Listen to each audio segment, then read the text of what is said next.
Aquí comienza Integrados, una hora para que te enteres de toda la información del comercio exterior y la economía trascendente para la toma de decisiones estratégicas. Integrados al mundo, a puro análisis, con los mejores referentes profesionales, técnicos y periodísticos. Conduce Miguel Ponce.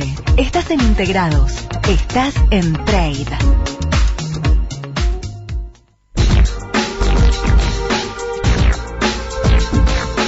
Amigos, muy buenas tardes. Esto es Integrados. Como todos los jueves de 16 a 17 horas los vamos a acompañar aquí por Radio Trade. Parece que hubiera pasado un mes, no una semana del jueves pasado. Digo en términos de noticias y de implicancias de las mismas en relación precisamente a la temática que desarrollamos habitualmente en nuestro programa. Desde el final o el principio del final, como se diría, más precisamente del cierre del conflicto con los holdouts, el discurso presidencial iniciando las actividades anuales del Parlamento Nacional, ¿no es cierto?, el tradicional mensaje del 1 de marzo, hasta variaciones que hay estudiándose y a punto de salir en modificación de los plazos de liquidación de exportaciones, las oscilaciones y el debate en el que nos encontramos inmersos en términos de lo que serían economistas del oficialismo en relación al manejo precisamente del tema cambiario y al rol del Banco Central en el mantenimiento de los valores, todos temas que lógicamente hacen a nuestra agenda a ser tocada en el día de hoy. Vamos a contar, hablando de mercado cambiario, como ha cerrado hace exactamente una hora, ha cerrado la ronda y hemos tenido el dólar transferencia en 15.10, ¿no es cierto? Hay fuerte baja del dólar mayorista, que digo en términos claros, ¿no es cierto? La transferencia ha estado en 15.10, 15.20, el billete se terminó cerrando en 15.10, 15.50, los precios de referencia están hoy en 15.44 y muy interesante el ROFEX, ¿no es cierto? O sea, el a futuro. Da para el cierre de marzo 15.30, para el cierre de abril 15.65, para el cierre de mayo da 16, casi 16, así rondando, para junio da 16.104, para julio da 16.700, para agosto da 16.900 y recién en septiembre estaríamos quebrando el techo de 17. Claro, algunos escuchar que fin de marzo vamos a estar en 15 y algo, fin de abril 15 y algo, fin de mayo 15 y algo, y recién en fin de junio 16, tal vez pueda sorprenderlos particularmente por lo ocurrido precisamente en los días anteriores a hoy. De hecho, ayer se rompió en algún momento de la tarde el techo de los 16 y mucha gente preveía que en el día de hoy el cierre podía llegar a estar en 16. Evidentemente, acá hay un cambio de timón, se ha resuelto, yo diría, de alguna manera, intervenir fuertemente y de hecho hoy el dólar experimentó una fuerte caída en el segmento mayorista local, quedando al cierre, ¿no es cierto?, como dijimos, en 15.10, 15.20 por unidad, y esto implica 46 centavos por debajo del final de ayer, es decir, casi se mandaron 50 centavos en un día. Este no es un tema menor. Esta baja experimentada hoy por el tipo de cambio obviamente se ha producido sin interferencias del Banco Central y pareció reflejar cierta satisfacción oficial por el reacomodamiento de los precios y los llevó a niveles de la última semana de febrero pasado. Bueno, la estrategia de regulación ha desembocado en una fuerte, diríamos, desarme de posiciones que alimentó una corriente de venta intensa, ¿no es cierto?, que también se integró con ingresos de exportadores que borraron todas las pérdidas de compra y justificaron el ajuste en el día de la fecha. Creo que es un tema interesante. Ustedes saben, venimos analizando precisamente cómo pueden repercutir en la economía real y vamos a intentar en el día de hoy desbrozar un poco el impacto que el cierre de los holdouts va a acarrear, aunque algunos efectos ya se notaron el mismo día que se anunció la posibilidad de que este capítulo quedara atrás. Y hay novedades concretas de lo que podrían ser los primeros impactos. La que yo ya he dicho públicamente en varios programas televisivos, sobre todo donde fui consultado, estaba vinculado a que he recibido día martes, día miércoles y hoy muchísimos llamados donde de empresarios pymes, de industriales, ¿no es cierto?, que básicamente adquieren partes y piezas, insumos en el exterior, donde sus proveedores le han dicho, a partir de que se conoce el cierre, que aumentan los plazos de pago. Es decir, ustedes saben, históricamente el comercio exterior se manejó con 110, 120 días de pago, ¿no es cierto?, de importaciones. ¿Qué estaba ocurriendo al 10 de diciembre? Había que pagar al contado o cash o por adelantado, ¿no es cierto? Y los que tenían crédito, diríamos, para pago, tendrían 15, 30 días como mucho. Bueno, ni bien se levantaron los cepos, esto varió. ¿A cuánto varió? Y hasta la semana pasada, hasta que se conociera que existía la posibilidad del cierre con los holdouts, estábamos en unos 60 días. Esto explica por qué la demanda de dólares, algunos ponían inclusive como título en los diarios, ¿qué pasa que no aparecen los importadores? ¿Dónde están los importadores? ¿Por qué? Porque se esperaba una gran demanda de dólares a partir de que todas las de High que estaban retenidas fueron liberadas de un saque y por lo tanto había que efectuar ese pago. Si ese pago hubiera sido tenido que efectuar como cuando estábamos allá por diciembre, es decir, cash, etcétera y demás, se habría notado una demanda fuerte de dólares para efectuar estos pagos. Pero en cambio, como se ha logrado este avance, este alargamiento de los plazos de pago, se planteó que, bueno, ahora si son 60 días, recién a fin del mes pasado, o sea, comienzo esta primera semana, si contamos a partir del 23, es cuando sería la demanda más fuerte. Obviamente, esto ha comenzado y se está dando en paralelo, que es lo que ha ocurrido en el día de hoy, una demanda interesante por parte de los importadores, aunque no tan grande, y una oferta importante de quienes están liquidando, ¿no es cierto?, la cosecha, es decir, los exportadores. Y este encuentro logró hacer que la intervención del central fuera nula o mínima por lo menos. Así que nos parece importante tocar esta situación porque tiene que ver con lo que está ocurriendo en la economía real, lo que está ocurriendo con el tipo de cambio y su impacto directo en lo que tiene que ver precisamente con este plazo de pagos que empezó a variar y va a continuar variando a medida que nos acerquemos a la concreción o no del cierre con los holdouts. Por eso es tan importante y por eso están asociados ese anuncio, el hecho del mensaje presidencial diciéndoles al Congreso, señores, el Ejecutivo ya hizo lo que tenía que hacer, a partir de ahora, tal cual lo hemos dicho más de una vez, el Congreso es quien tiene la palabra. Por lo tanto, aquí sí se juega todo el debate que se viene dando, particularmente dentro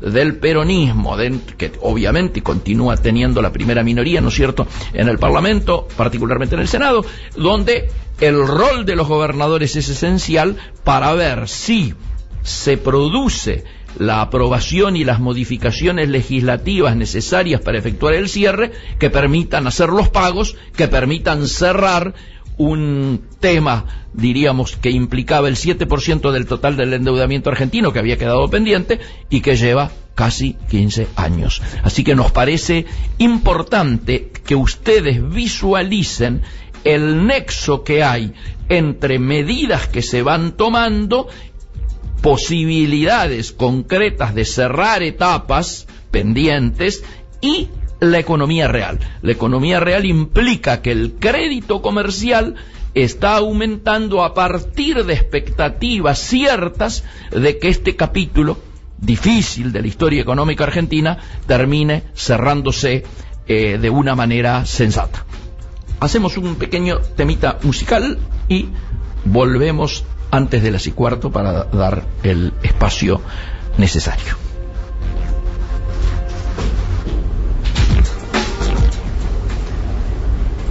Emiliano Gali y Florencia Carbone suman calado a tu agenda. Trade On, el superávit en estado puro. De lunes a viernes a las 10 en Trade, periodismo de carga.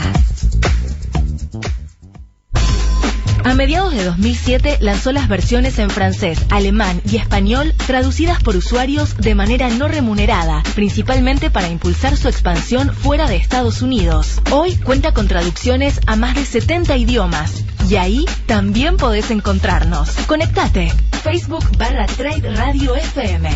Trade, periodismo de carga. Lo que fuimos. Un intento por comprender la Argentina, con la conducción de Rosario Lufrano, premiado con el oro como mejor documental histórico en el New York Festivals. Todos los viernes a las 16 por Trade. Estás donde elegís estar.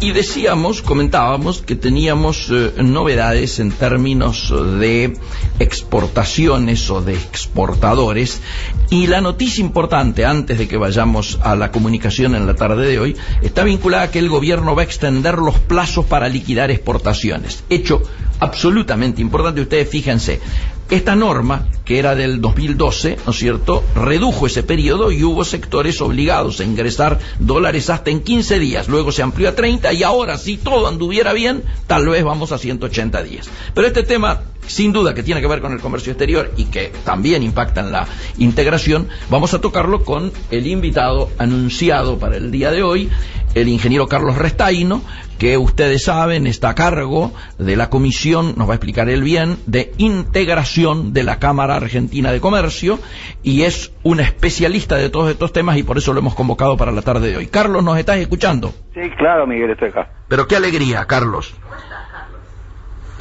Nos encontramos aquí en Trade tratando de...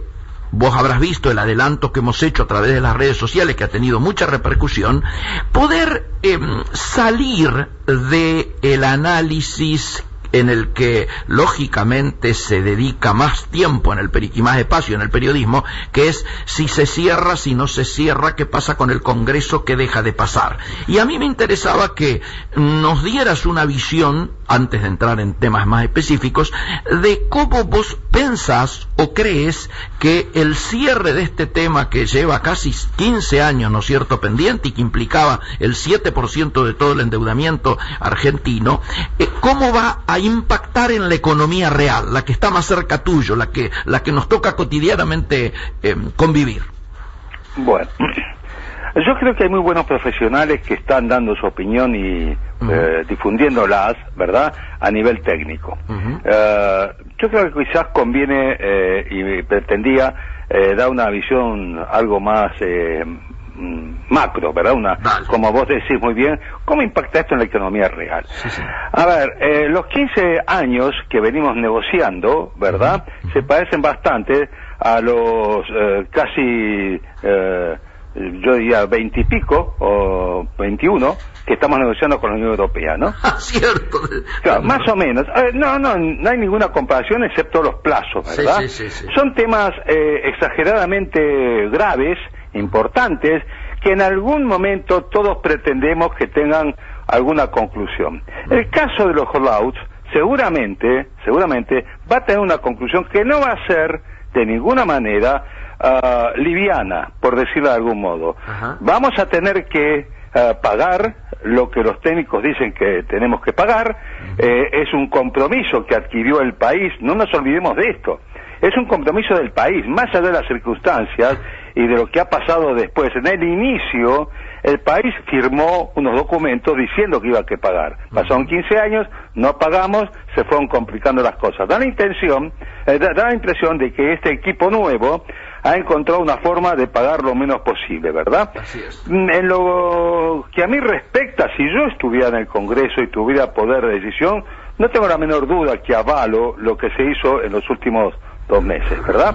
Porque hay que salir de este tipo de fantasmas para poder comenzar a vivir de una manera ordenada, prolija, y mostrar al mundo que este país sigue siendo una potencia y no una republiqueta, ¿verdad?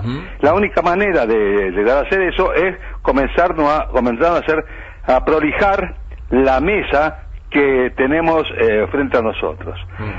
La comparación con las negociaciones Mercosur-Unión Europea no es caprichosa, ¿verdad? Claro. Casi con las mismas definiciones es la que hice en Paraguay, en mediados del año pasado y a fines del año pasado, en las reuniones del Foro Consultivo Económico y Social, y en algún comentario de pasillo durante las 2 cumbres, ¿verdad? Terminemos con esta historia, porque ya no lo cree nadie. Esto, aunque parezca demasiado básico, ¿verdad?, demasiado pueril, es parecido al cuento del pastor mentiroso. Pero el problema está en que el pastor mentiroso en algún momento se dio cuenta que lo que pasaba no era una mentira, y acá parece ser que seguimos valiéndonos no de mentiras, sino de definiciones esotéricas que en realidad a la sociedad no le interesa mucho, porque tampoco las llega a comprender. O sea, ni la sociedad, ni la comunidad empresaria en todo caso, llega a entender qué es lo que está pasando y el porqué de ciertas cosas. ¿Por qué nos comprometemos a intercambiar ofertas hace 3 años y cada 6 meses renovamos el deseo y la promesa de que vamos a intercambiar ofertas, y resulta ser que hasta diciembre del año pasado no intercambiamos nada, ¿verdad? Así es. En algún momento vamos a tener que hacer este intercambio de ofertas. Se va a terminar yo diría una historia de décadas, y vamos a comenzar a vivir nuevamente cómo se debe vivir en un país normal, mirando hacia el futuro, ¿no? Si tuviéramos que, diríamos, bajar a cómo esto le llega a una empresa que está en comercio exterior, ventajas que van a acarrear o que ya está acarreando la posibilidad de que se cierre este capítulo con los holdouts. Vamos al revés. ¿Por qué eso no pasaba hasta diciembre? Porque nadie creía en este país. Esta es la pura verdad. Los que tenemos la oportunidad de viajar, y vos sabés, Miguel, que vivís en un avión, por suerte o por no suerte, uno tiene la posibilidad de viajar durante el año a muchos países europeos y americanos, y se da cuenta que nos costaba un poco de trabajo explicar que, primero, que uno era un tipo normal, ¿no? Que veníamos de un país normal y que teníamos ganas de hacer las cosas bien. Claro, cuando uno explicaba esto en los círculos o en los seminarios o en las reuniones o en las universidades donde estábamos, nos mostraban la situación, nos mostraban lo que pasaba en el Tribunal de Nueva York, las definiciones de Pollack, el problema de Griesa, ¿verdad? En fin, y nos decían, esto no es normal.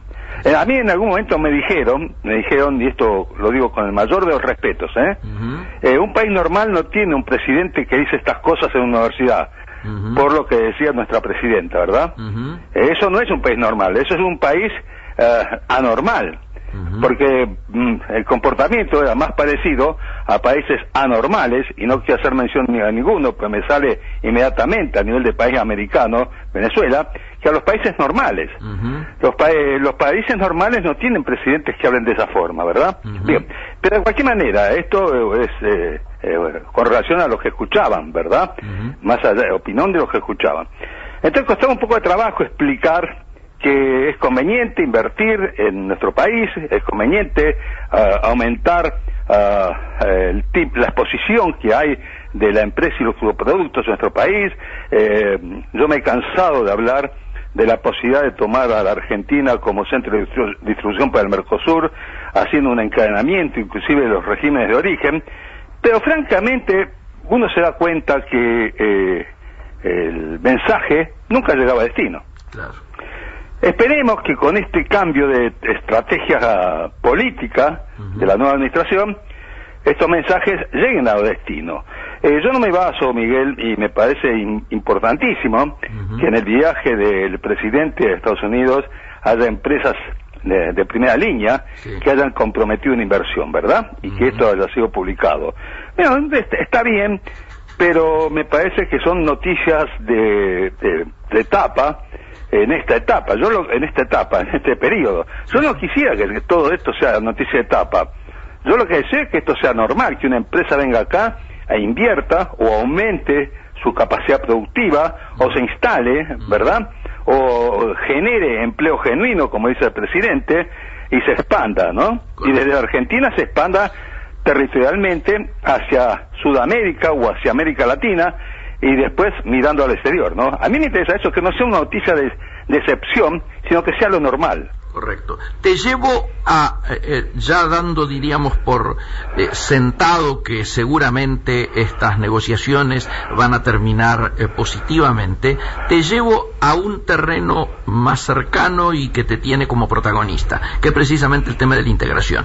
La próxima semana se va a anunciar, ¿no es cierto?, el próximo miércoles va a haber un encuentro entre el presidente de la Nación y la jefa de la diplomacia de la Unión Europea. Está viniendo Mogherini, ¿no es cierto?, y esto es un dato muy importante, y todo el mundo dice que se anuncia el inicio, o de alguna manera el inicio de las negociaciones finales para la firma del acuerdo Unión Europea-Mercosur. Tu reflexión.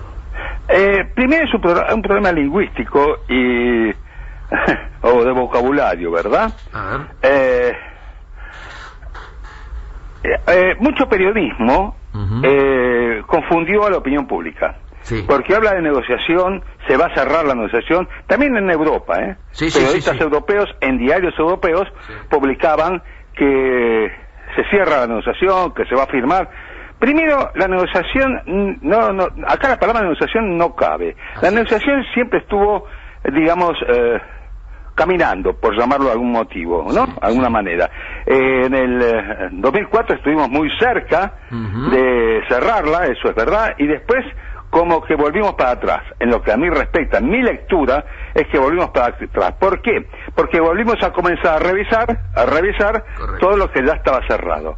Yo he estado en varias reuniones. Yo he estado en Madrid cuando tanto Rodríguez Zapatero como Cristina Fernández de Kirchner, presidentes pro tempore de la Unión Europea y del Mercosur, declaraban públicamente que en 6 meses se firmaba el acuerdo, ¿verdad? Yo estuve en Chile cuando se dijo, hace 2-3 años, que en 6 meses se iba a hacer intercambio de ofertas. A ver, la negociación sigue en marcha. Las etapas que se dijeron que se iban a cumplir no se cumplieron. A ver, teníamos una oferta argentina, discutir si estaba o no estaba la oferta del Mercosur, o si estaba o no estaba la oferta de Europa, me parece que es un tema francamente de tribuna. La realidad del caso es que no se puede creer, es realmente poco creíble para los que estamos en esto, que por un 1% del comercio un acuerdo de este tipo no se firme. Esto no se lo cree nadie. Esta fue una definición oficial. Como la Argentina llegaba al 87,8% y la Unión Europea pretendía no menos del 91%, no se firmaba el acuerdo. Yo no creo en eso. Ahora decimos que Mercosur. Que el Mercosur tiene una oferta que llega al 93% del comercio. Todavía no sé de qué comercio estamos hablando, por otro lado, ¿no? Porque cuando decimos esto, todos nos ponemos contentos con el 93%. Yo en Paraguay he preguntado, a ver, a esta altura del partido, ¿de qué comercio? ¿Cuál es la base de cálculo? ¿De qué comercio estamos hablando? ¿Del 2015? Ha sido muy pobre. ¿No? Bueno, estos, digamos, son los pequeños tips que uno encuentra cuando analiza este tipo de cosas. Parece ser, y yo me voy a poner en el idioma que muchas veces escucho, parece ser que el famoso intercambio de ofertas prometido por el presidente paraguayo en julio en Asunción, que se iba a dar a fin de año, ¿verdad? Y que no se dio, parece ser que ahora podría darse. ¿Por qué? Porque ha cambiado bastante el panorama del Mercosur. La Argentina ha cambiado su administración. La administración que tenemos ahora tiene otra visión de lo que es el país en el mundo, ¿verdad? Por otro lado, yo recibo noticias de que Cecilia Malmström también ha mirado el nuevo Mercosur de otra manera, ¿verdad? Y en general los directivos, los funcionarios más altos de la Unión Europea también. Por lo tanto, no me extrañaría que ahora veamos concretado el famoso intercambio de ofertas, sí, ¿no? Pero, ¿qué es lo que hay que entender? Esto es un intercambio de ofertas. Acá nadie va a cantar jaque mate. obvio. Esto es mover 4 peones y 2 alfiles. Porque esos intercambios de ofertas después tienen que ir a los 27 países de la Unión Europea y a los 5 países del Mercosur y ser analizados. El de la Unión Europea en el Mercosur y el del Mercosur en la Unión Europea. Y hay que ver lo que surge de ese análisis. Puede ser que ese análisis sea de un mes o de 15 años más. Estamos de acuerdo en esto, ¿no? Sí, claro. Porque nadie está diciendo que los intercambios, que las ofertas que se van a intercambiar estén preaprobadas, ¿no? Han estado, digamos, preanalizadas desde hace 5 años, ¿verdad? Pero preaprobadas no están. Y recordemos además que en la Unión Europea hay situaciones políticamente algo, yo diría, complejas. Sí, claro. España, Grecia, lo que está pasando con Gran Bretaña, en fin, no hay una suerte de terreno muy fértil para el análisis de este tipo de cuestiones, más allá de que Europa, no cabe la menor duda, que ve y lo ve, yo diría, con mucha minuciosidad, su posible acercamiento a los Estados Unidos, ¿verdad? En un acuerdo que, más allá de que contenga casi en su totalidad normas o estándares de productos, ¿verdad?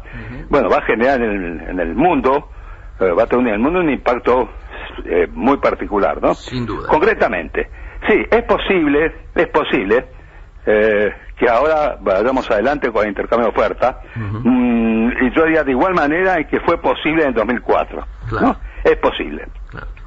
De ahí en más, y vamos a tener que nadar en dulce de leche, ¿no? Sí, claro. Carlos, antes de entrar en la cotidianeidad del comercio exterior, cómo está hoy funcionando ya en este nuevo sistema, me interesaba una última reflexión tuya en relación precisamente a la nueva política de comercio exterior, ¿no es cierto? El presidente lo ha ratificado inclusive el 1 de marzo, ¿no es cierto?, en el discurso al Parlamento, diciendo, bueno, vamos a hacernos fuerte, necesitamos fortalecernos en el Mercosur, para luego hacer la firma con Unión Europea, ¿no es cierto?, de alguna manera como una suerte de acto reflejo y respuesta al TPP, pero además vamos a mirar los países del Pacífico, fundamentalmente los latinoamericanos, para tener una apertura hacia estos nuevos rumbos que anteriormente habíamos descuidado durante tanto tiempo, y un poco uno visualiza como que hay una intencionalidad que lógicamente la nueva canciller tiene mucho que ver con esto, pero que me parece que ya a esta altura es un consenso entre los sectores públicos y privados. ¿Vos estás mirando que esto es posible, puede tener algún viso de concreción, algún viso de avance en esta dirección manifiesta? Sí, definitivamente. Bien. Lo que pasa es que otra vez estamos arrancando de perder 5-0, claro. Pero digamos que vino Tevez y metió un gol de cabeza inesperadamente y estamos 5-1, ¿verdad? Claro. Yo creo que hay que cambiar varios paradigmas, hay que usar una visión siglo XXI, año 2015, mes de febrero, ¿verdad? Correcto. Y ver cómo se mueve el mundo. A ver, el acercamiento con la Alianza del Pacífico, yo no he logrado explicarme, charlando con colegas, con sectores privados, con empresas internacionales y con funcionarios, el por qué nos alejamos, el por qué no lo hicimos, porque ni siquiera intentamos hacerlo. El embajador, el canciller Heraldo Muñoz, hace 2 años, dijo algo que para nosotros, Miguel, los ingenieros, nos sonaba parecido a la cuadratura del círculo, ¿no? Esto se lo dije al canciller. A ver si podemos coincidir en las disidencias. Así es, me acuerdo. Yo le dije al embajador, al canciller en la reunión, convergencias divergentes. Y en mi época trató de descifrar esto de la cuadratura del círculo, ¿no? Y después me di cuenta que no, que era una muy buena apuesta. Sí, claro. Inclusive nuestro común amigo Félix Peña la apoyó en algún momento, porque era una forma de tratar de evitar pensar solamente en un arancel externo que jamás iba a ser compatible, ¿verdad? El arancel externo del Mercosur es bastante diferente al que aplica Chile en este momento. Pero siendo la Alianza del Pacífico lo que es, y teniendo dos socios, Chile y Perú, que a su vez son estos países asociados con el Mercosur, no parecía coherente estar absolutamente alejados. Más aún, o peor aún. Hace 2 años, Venezuela, el presidente Maduro propuso la creación dentro de Sudamérica de una zona económica complementaria, uniendo al Mercosur con el ALBA, con el CARICOM y con Petrocaribe, ¿no? Cuando yo analicé esto y después lo fui presentando, digo, pero esto es realmente el fraccionamiento de América del Sur, no tiene el menor sentido, porque vamos a tener un cacho de América del Sur mirando para el Pacífico y desarrollándose como se desarrolla, y el otro pedazo mirando hacia ningún lado, ¿verdad? Convertido en una especie de estado o espacio ideológico que aún hoy para mí es muy difícil de entender, ¿verdad? Por suerte esto, si bien se aprobó, el Mercosur no es que aprobó, estuvo de acuerdo en analizar este posicionamiento, y también se mencionó en diciembre en Asunción, me parece que está perdiendo vigencia, ¿verdad? ¿Por qué? Y porque realmente no parecía factible un proyecto de este tipo, ¿verdad? Muy bien. Si seguimos con la nueva filosofía, acercarnos a la Alianza del Pacífico, mirar de otra manera al TPP, ¿verdad? Y seguir un poco ampliando nuestros horizontes, levantando un poco la vista del hoy o de mañana, mirando a pasado mañana o a la semana que viene, y tendríamos, me parece que es la estrategia que va a seguir la nueva canciller, tendremos obviamente que enrolarnos en la corriente de las principales economías del mundo. Hoy tenemos acuerdos, el Mercosur tiene acuerdos con la India, que todos sabemos que nunca han generado nada. Que lo revisemos, que lo ampliemos, es una obligación, yo diría, sobre todo cuando hablamos de tecnología, ¿verdad? Y así con todo, sí. Yo estoy enrolado en esta corriente de pensamiento actual. Miremos al mundo, no regalemos nada. Estoy de acuerdo, tratemos de encontrar balances en todo, pero definitivamente tenemos que ubicar nuevamente al país y al Mercosur, quinta o sexta economía del mundo todavía, quinta o sexta economía del mundo, en el lugar que nunca debió haber perdido, ¿verdad? Correcto. Damos vuelta a la hoja y ahora sí, de lo general vamos a lo particular, o de lo más amplio al pago. Llevamos 2 meses, algo más, de esta nueva etapa del comercio exterior administrado, que implicó pasar de una etapa caracterizada, ¿no es cierto?, por lo que podríamos denominar el tiempo de las DEJAI a el tiempo del CIMI. Me interesa un balance tuyo, te sé muy cercano a esta temática, y una reflexión. Bien, te voy a dar 2 opiniones, la opinión personal y lo que yo veo, siento, huelo como opinión más general. Déjame hacer un prólogo. Todos sabíamos de que la DEJAI, la famosa DEJAI, tenía que caer, ¿verdad? Bien, todos sabíamos de que al caer la DEJAI íbamos a instalar nuevamente el régimen de licencias, 5 hojas del Tratado de Maastricht, bastante fáciles de leer, ¿verdad? Así es. Y bueno, y esto no era desconocido para nadie. Lo hemos anticipado, pero algunos, yo me enrolo entre ellos algunos, dijimos, muchachos, tenemos que empezar a mirar lo que son las licencias, a pensar lo que son las licencias y a entender que en una nueva administración que a fin de año va a tener escasamente 10 días hábiles, o menos, para actuar, no le exijamos maravillas ni milagros, ¿verdad? Esto se entendió, yo creo que hubo bastante comprensión en todos los canales, en todos los sectores. Bueno, pasó eso, ¿verdad? Pasó eso. Se hace una resolución 5 el 23 de diciembre. Se hace antes un comunicado, una comunicación donde se instala el CIMI. Los que leímos inmediatamente esto comenzamos a ser críticos. Dijimos, un momentito, el CIMI, capítulo 4, es lo mismo que pasaba con la DEJAI, por la cual el secretario del Comercio anterior se agarró y paró todo el comercio exterior. ¿Por qué? Y porque acá dice que se le va a dar participación a áreas que lo soliciten, que es lo mismo que decía la comunicación 3255. No, pero tenés razón, pero ahora es distinto, qué sé yo cuánto. Bueno, y ahí lo corregimos y le pusieron en un máximo de 10 días hábiles, ¿no? Entonces dije, no, y si a los 8 días, digo yo que el análisis que estoy haciendo tarda 45 días. Bueno, pero digamos, esto ha sido uno de los, yo diría, no digo fallas, una de las cuestiones que todos, o algunos, detectamos de entrada.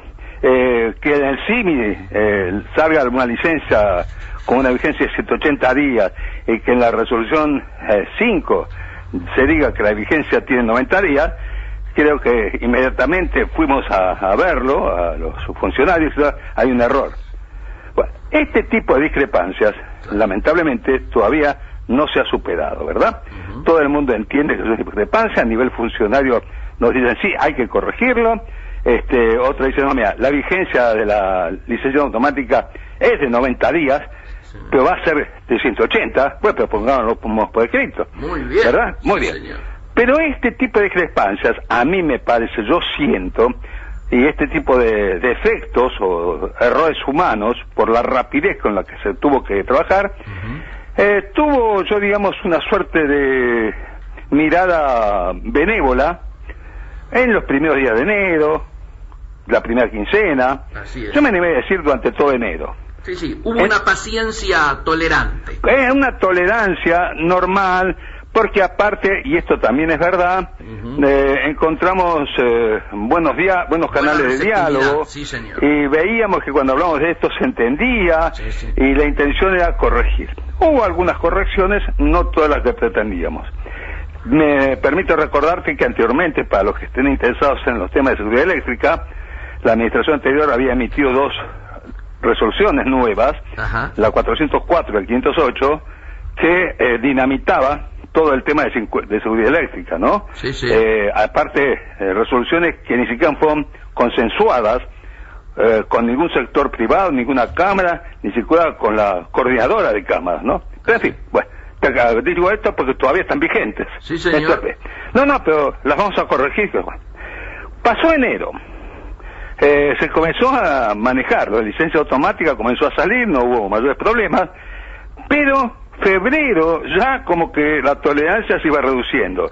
Y al día de hoy me imagino que ya no es que esté eliminada, pero el umbral de tolerancia está en un mínimo. Sí, señor. Y ya comenzamos entonces a ser críticos, ¿verdad? Es más, algunos abogados, ¿verdad?, especialistas en esto, han comenzado a despertar las 3 palabras malditas del comercio exterior, ¿no? Cautelar, amparo y panel.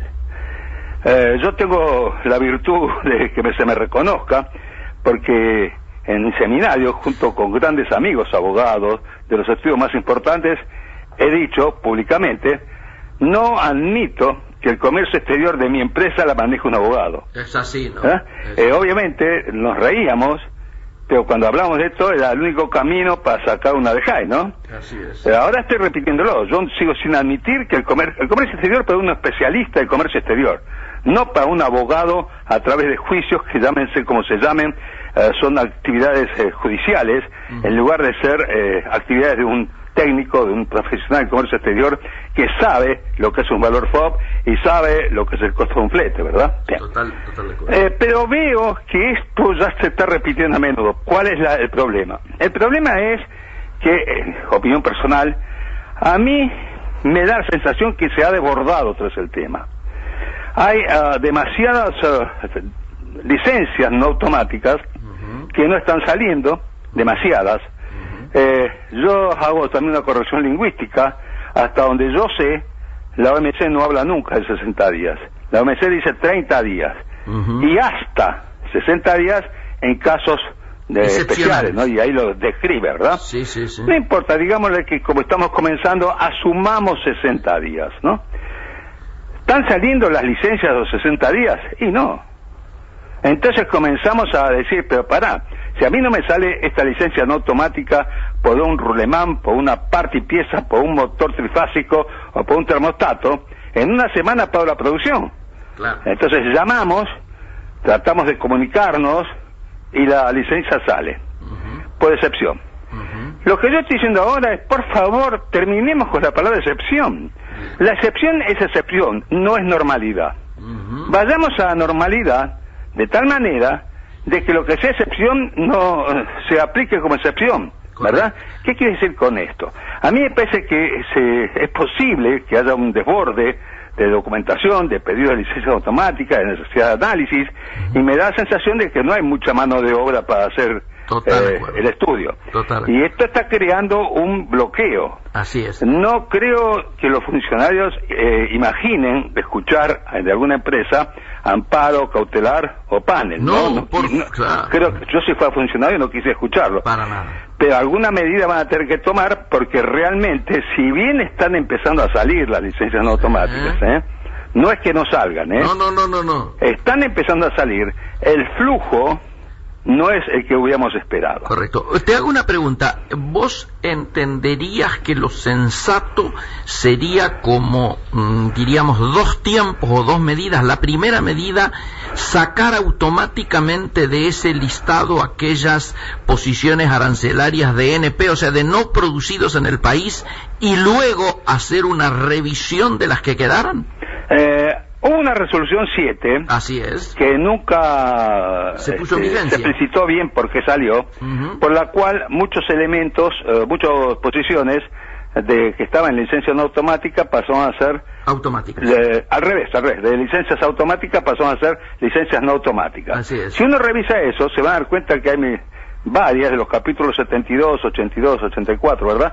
Que son capítulos, yo diría básicamente de cuestiones de productos, de posiciones que abarcan productos tipo repuestos, partes y piezas, motores, que no se consiguen en una góndola. Claro. No son de consumo masivo, ¿verdad? Bueno. Entonces yo todavía hoy no me logro explicar cuál fue el criterio para hacer eso. Responda a tu pregunta, definitivamente sí, y algunos estamos tratando de llevar nuestras recomendaciones, ofreciendo inclusive nuestra colaboración, ¿verdad? Sí. O de la colaboración, sé que han pedido colaboración de otras empresas, de otras cámaras, de las cámaras de interior, diciendo, mire, nosotros los saludamos, pero no se enloquezcan, saquemos a todo eso que no es NP, ¿verdad? A lo que no se produce en el país, pero que no se produce en serio. Así es. ¿Por qué? Miguel, vos y yo recordamos que hubo una etapa en donde se citaba a un fabricante, y el fabricante decía, no, yo esto no lo hago hoy, pero podría llegar, y entonces, correcto. ¿Te acordás de eso? Sí, podría llegar a hacerlo, sí. Sí, porque yo voy a comprar el torno, voy a comprar el torno, lo instalo, y yo dije, pero cuando compres el torno, esto ya se murió el dueño. Tardás un año en conseguir el torno. Total acuerdo. Era una suerte, era una suerte de reserva loca de mercado, ¿no? Claro, y después la otra es lo siguiente, invento el problema, lo invento. Hay un anillo de goma, ¿verdad?, que tiene que ser una N. No, pero yo lo hago de goma especial. No, sí. Tiene que ser una N, porque donde va este anillo que sella, esto acompaña todo el diseño de la máquina. No es lo mismo el anillo de una N que el anillo de goma de otra, porque si vos pones el anillo de goma de otra, cada media hora paran la máquina y tenés que cambiarlo. Bueno, este tipo de cuestiones, y te hablo de productos que están en la misma posición, hay que sacárnoslas de encima.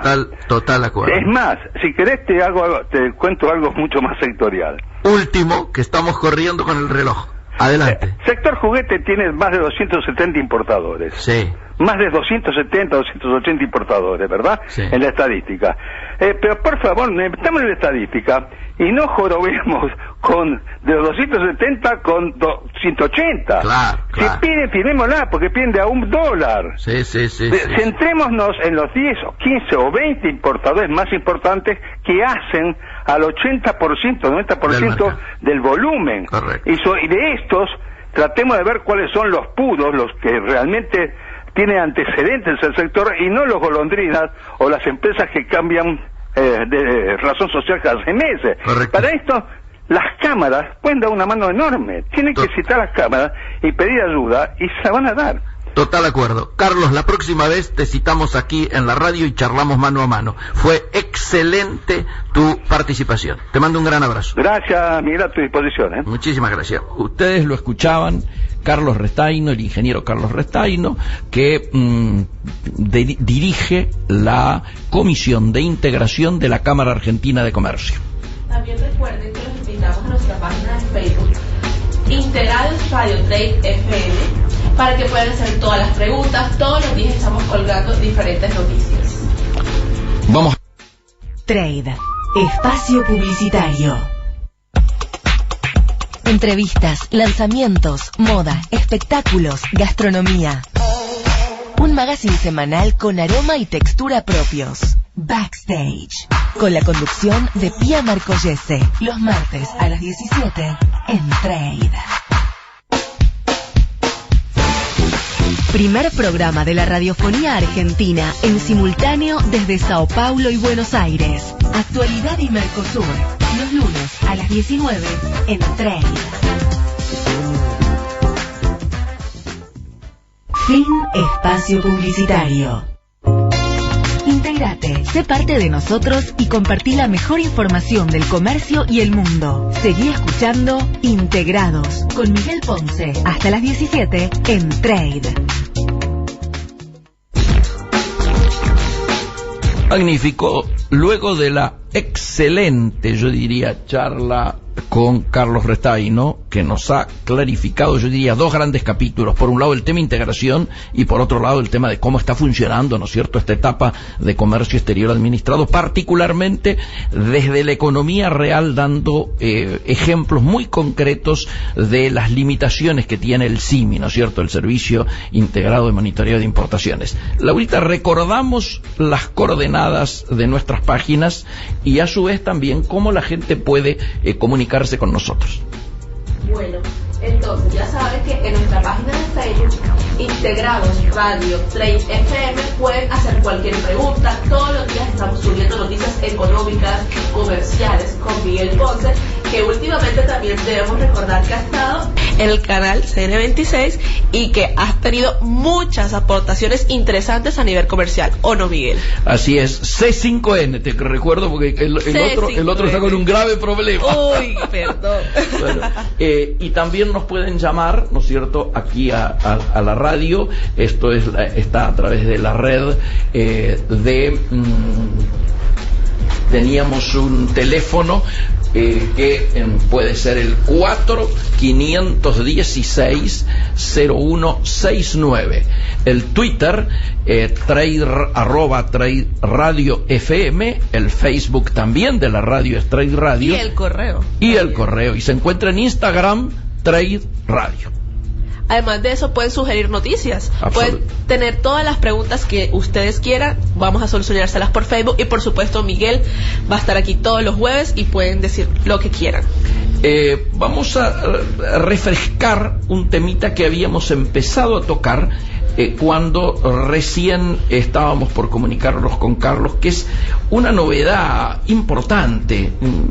Creo que también la tendría que haber tocado con él, ¿no es cierto?, vinculado al comercio exterior, que es que es muy posible, se está terminando de hacer el estudio por parte del gobierno, del aumento del plazo para que los exportadores puedan efectuar sus liquidaciones. Y esto yo creo que es muy importante, y a mi juicio también tiene que ver con uno de los elementos que lógicamente son consecuencias de la posibilidad del cierre con los holdouts. Ustedes fíjense, yo les había contado en la apertura que el primer efecto sobre la economía real, aún antes de que se cierre el acuerdo, es que ha aumentado el crédito comercial. ¿De qué manera aumenta el crédito comercial? Aumentando los plazos de pago a los proveedores.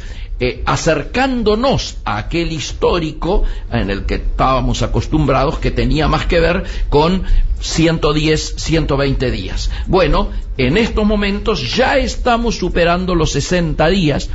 Hasta la semana pasada estábamos en 45, 60, ahora ya estamos superando los 60 días. En el día de ayer, y antes de ayer, muchísimos empresarios me llamaron diciéndome que sus proveedores le habían dicho que pasaban a 90 o pasaban a 80 y que lógicamente en el momento que se produzca el cierre seguramente volverán a lo que estaban acostumbrados, ese mismo vínculo entre el importador, el industrial que necesita tal insumo y su proveedor, que oscilaba entre los 110 y 120 días. Así que este es un primer efecto. El segundo efecto también tiene que ver con los tiempos, y es que los tiempos de liquidación de exportadores, de liquidación de exportaciones por parte de los exportadores, se aumentaría. ¿A cuánto? Acá hay un debate. El gobierno no tiene todavía definido, me parece que está planteando una suerte de no homogénea liquidación para todos los sectores, sino sectorizarla. Es decir,